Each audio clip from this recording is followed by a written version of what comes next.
High guys, welcome to my channel. तर आज मी बनवत आहे मस्तपैकी अळूवडी। त्याच्यासाठीच पानं घेतली आणि ते छान स्वच्छपैकी धुवून घेतले आणि त्याच्यानंतर मी एका कटोऱ्यामध्ये तांदळाचं पीठ, 2 वाटी बेसन आणि जिरा, ओवा, आपले घरगुती मसाले टाकणार आहे। त्याच्यात तिखट, हळद, थोडा गरम मसाला पण टाकू शकता तुम्ही।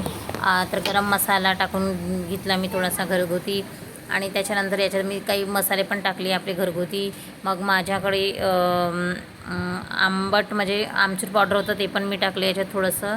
आणि याच्यामध्ये मी ग्रेटेड करून टोमॅटो ग्रेटेड करणार आहे, जेणेकरून याची चव ही मस्तपैकी लागेल। आमसूर आंबट अशी चव पाहिजे, छान स्पायसी आणि आंबट छान वाटते अळूवडी।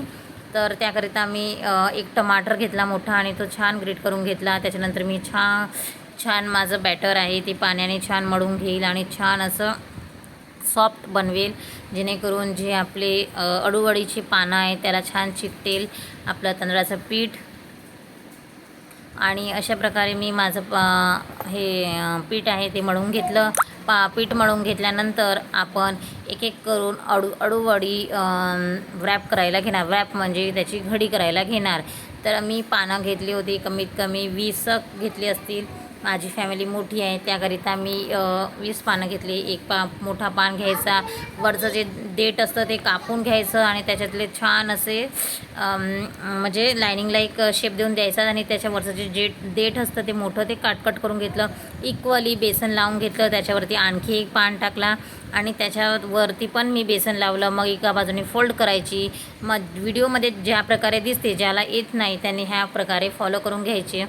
तर अशा प्रकारे मी त्याला अळूवडीला फोल्ड करून घेतली आणि दोन्ही बाजूला बेसन लावायचं आणि अशा प्रकारे माझ्या अळूवडी रेडी झाल्या होत्या, ज्या मी कोणी स्टीम करतात, पण मी तुम्हाला डायरेक्टली दाखवते की गंजामध्ये आम्ही कशाप्रकारे करतो। स्टीम केलेल्यापेक्षा असंच जेव्हा आपण पातेल्यात टाकतो त्याची टेस्ट आणि चव काही वेगळीच लागते। तुम्ही करून बघा एकदा तरी। कोणी याला डायरेक्ट स्टीम करतात पातेल्यात पाणी वगैरे घेऊन, पण प्लीज एकदा ही ट्रीट फॉलो करून बघा, तुम्हाला नक्की आवडेल।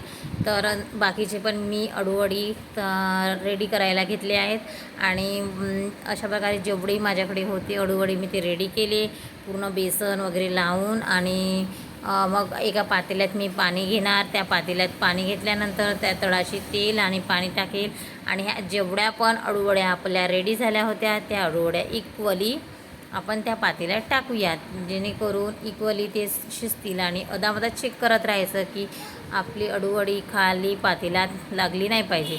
तर त्यासाठी मग मी थोडंसं तेल आणि अदामदत पाणी टाकत गेली, जेणेकरून त्याला खाली पातेल्यात लागलं नाही पाहिजे म्हणून।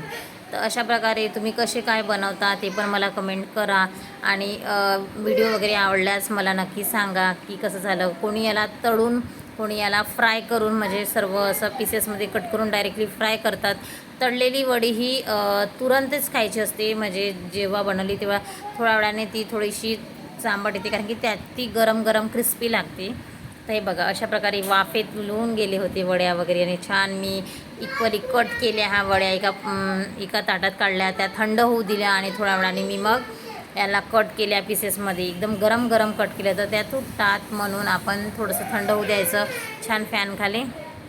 आणि मग त्याच्यानंतर गरम तेल घ्यायचं, त्याच्यात आपल्या एक एक वड्या ह्या तळून घ्यायच्या आणि इतक्या सुंदर लागतात, क्रिस्पी लागतात। कोणी ताव्यावर पण थोडंसं तेल घालून करतात। ज्याला एकदम डीप फ्राय नाही करायचं असेल तर त्यांनी ताव्यावरती थोडंसंच तेल टाका आणि त्याला इक्वली फ्राय करा।